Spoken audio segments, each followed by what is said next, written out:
Apa? Kalau kita ditanya hewan apa yang paling besar, jawabannya adalah gajah. Kalau kita ditanya hewan apa yang bisa jadi paling panjang, jawabannya adalah kobra, ular. Kalau kita ditanya hewan apa yang paling cepat berlari, jawabannya adalah cheetah. Tapi ketika kita ditanya siapa raja hutan, jawaban kita adalah singa. Kenapa jadi singa raja hutan? Padahal dia tidak memiliki satu sifat pun yang kita sebutkan sebelumnya. Kenapa kita sebut raja hutan itu singa? Padahal kita tadi sepakat yang paling tinggi jerapah. Ya, yang paling cepat berlari cheetah. Yang paling besar badannya gajah, tapi tidak satu pun hewan itu menjadi raja hutan. Kita sepakat raja hutan itu ternyata bukan salah satu hewan yang kita sebut di awal tadi. Kenapa kemudian yang kita sebut raja singa itu, raja hutan itu adalah singa? Karena singa itu berani. Berani kenapa? Berani mengambil resiko. Singa itu disebut the lion is the risk taker. Dia pengambil resiko yang paling tinggi. Kenapa singa disebut raja hutan? Karena dia sangat karismatik. Kalau singa itu diam, dia diam aja. Itu nggak ada yang berani dekat, termasuk kita.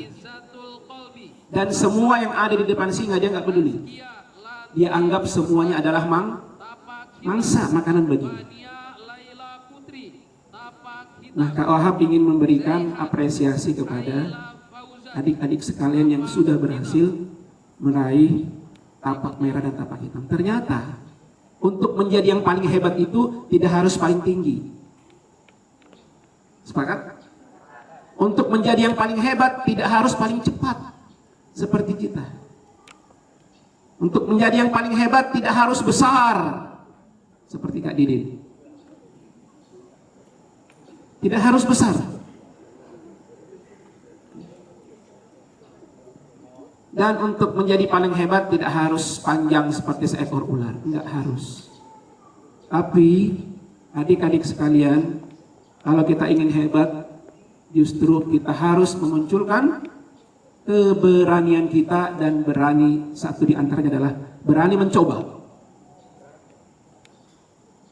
Lalu Kak Wahab tadi mendengar nama-nama itu, jujur aja Kak Wahab sok ya nggak menyangka. Ternyata ada talent ya, ada talenta, ada kecerdasan yang tidak bisa kita ukur hanya duduk manis di bangku sekolah. Adik-adik sekalian, tahukah kita bahwa ujian kita sebenarnya itu bukan ujian tengah semester. Ujian kita sebenarnya itu bukan ujian akhir semester, apalagi hanya sekedar ujian sekolah, apalagi nanti kalau ada ujian nasional. Bukan itu ujian kita sebenarnya. Karena kehidupan kita di sekolah ini sifatnya semu. Semu itu apa? Semu itu bayang-bayang, enggak sejati, enggak nyata. Kehidupan sekolah itu cuma 3 tahun paling lama di SMA. Kalau mau kuliah lanjut paling sedikit 5 tahun. Tapi adik-adik sekalian, kehidupan kita sesungguhnya itu adalah kehidupan pasca pendidikan. Kita perlu keberanian untuk mengambil keputusan dalam kehidupan kita. Kita perlu belajar bagaimana mengambil resiko. Saya tidak bisa membayangkan ada anak putri jalan sendirian. Ustaz, kalau mungkin seminggu ada 2-3 kali ke Tenggarong bolak-balik. Itu paling cepat Ustaz tempuh 25 menit pakai mobil, motor.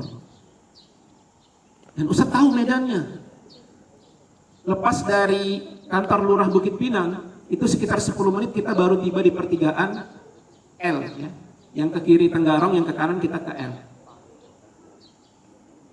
Itu baru 10 menit. Itu dengan kecepatan rata-rata 60 sampai 80 km per jam. Jadi saya bisa bayangkan medan itu yang terjal itu. Dan bukan hanya sampai di ujung jembatan Tenggarong, kalian sampai ke Nurul Ilmi. Nurul Ilmi itu termasuk di pinggiran, agak di pinggir ya. Dan berjalan ya, bukan siang tapi juga di malam hari. Dan ini sebuah resiko yang sangat tinggi menurut Kak Wahab ya. Tapi itu berhasil kalian taklukkan.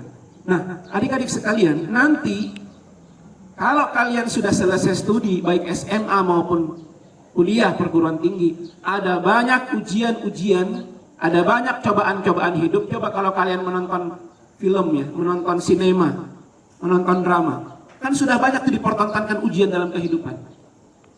Coba kalau kalian menonton film Laskar Pelangi, ujiannya apa? Ujiannya dibatasi dengan sarana kehidupan. Jadi kalau kalian sudah terbiasa dengan hidup, diuji, dicoba, dihempas, ya, dijatuhkan, kalian bisa bangkit sendiri, itu akan kalian mudah hadapi. Mungkin kalian pernah menonton Rumah Tanpa Jendela. Ujiannya apa? Oh, nggak tahu. Nah, silakan ditonton.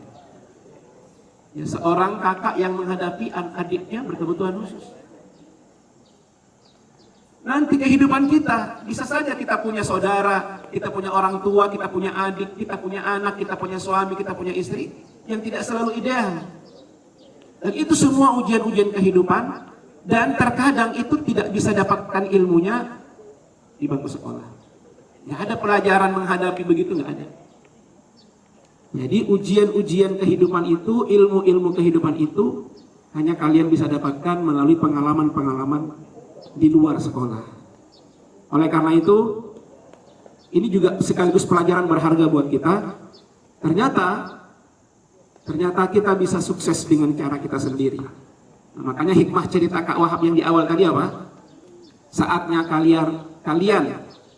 kalian mengeluarkan singa-singa itu dari diri kalian. Jangan hanya seperti kucing ya. Jangan seperti kucing. Kalau perlu kalian emang kucing, tapi kalau bercermin jadi bayangannya singa. Jangan terbalik, gagahnya aja gitu di sekolah, pas bercermin jadi kucing. Singa pas bercermin jadi kucing. Jadi kita harus mengeluarkan sifat keberanian itu, sifat-sifat singa itu dari diri kita agar kita berani keluar dari zona nyaman kita. Nah, mudah-mudahan ini menginspirasi ya, tidak hanya siswa tapi juga guru-guru, bahwa ada banyak ujian dan cobaan yang insya Allah itu akan mungkin mengantarkan kita pada kesuksesan kita di masa yang akan datang. Mungkin bukan mata pelajaran kita yang bikin kita sukses, tapi mungkin ketika kalian mau pingsan di Jalan Suryanata, kalian mau pingsan ketika tembus di Jembatan Tenggarong, ketika kalian mau terjatuh di antara sungai ya, ngelihat patung Lembu Soana di Pulau Kumala gitu. Mungkin kesuksesan kalian itu nanti akan kalian dapatkan, kebangkitan dan semangat itu akan kalian dapatkan justru di momen-momen seperti itu. Bukan ketika menghadapi soal-soal ujian, bukan. Tapi kalian sudah terlatih. Dan Kak Wahab yakin kita semua, baik yang mungkin belum mengikuti Kembara ataupun yang sudah mengikuti Kembara, insya Allah kita bisa sukses dengan cara kita masing-masing. Amin ya rabbal alamin. Demikian yang bisa Kak Wahab sampaikan. Sukses dan selamat. Semoga ini bisa menginspirasi tidak hanya untuk diri kalian sendiri, bisa lebih maju, bisa lebih bersemangat, tetapi juga buat teman-teman kita yang lain. Terima kasih atas perhatiannya dan mohon maaf atas kekurangannya.